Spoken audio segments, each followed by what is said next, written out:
Alam kubur adalah persinggahan pertama manusia setelah mati. Setelah manusia memasuki alam kubur, ia akan ditanya oleh dua malaikat yang bernama Mungkar dan Nakir. Siapa Tuhan si mayit?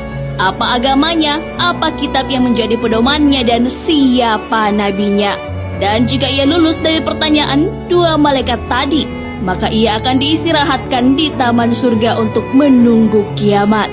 Namun jika ia gagal dari dua malaikat tadi, maka ia akan ditempatkan di neraka sampai hari kiamat, hari kebangkitan, di mana semua makhluk dihidupkan kembali setelah mereka mati.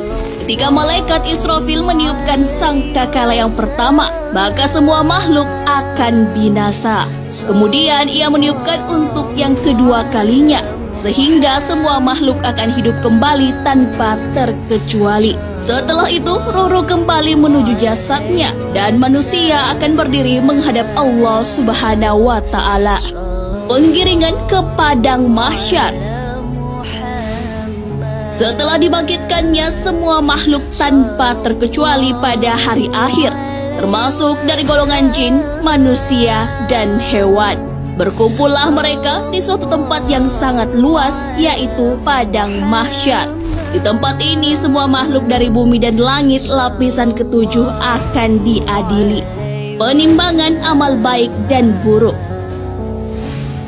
Yaumul Mizan adalah hari timbangan amal manusia, di mana setiap amal manusia akan ditimbang agar diketahui secara pasti dan yakin tentang amal baik dan amal buruknya.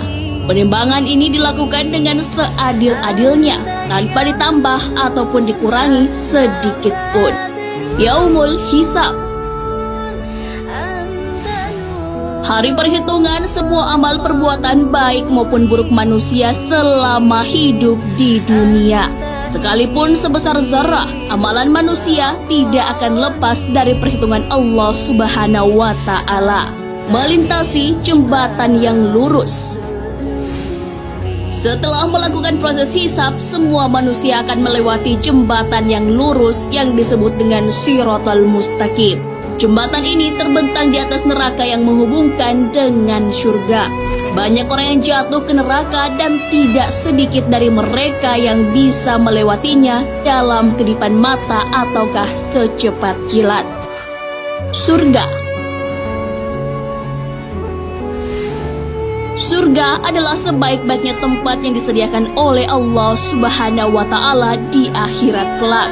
Tempat ini dipersiapkan untuk orang-orang yang beriman dan beramal soleh. Di dalam surga terdapat banyak kenikmatan yang telah dipersiapkan oleh Allah Subhanahu wa Ta'ala untuk para umatnya.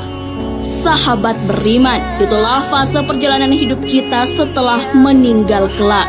Semoga kita dapat menyeberangi Shiratal Mustaqim dan mencapai jannah, berkumpul dengan para orang-orang yang beriman dan orang-orang yang kita cintai. Amin, amin ya robbal alamin.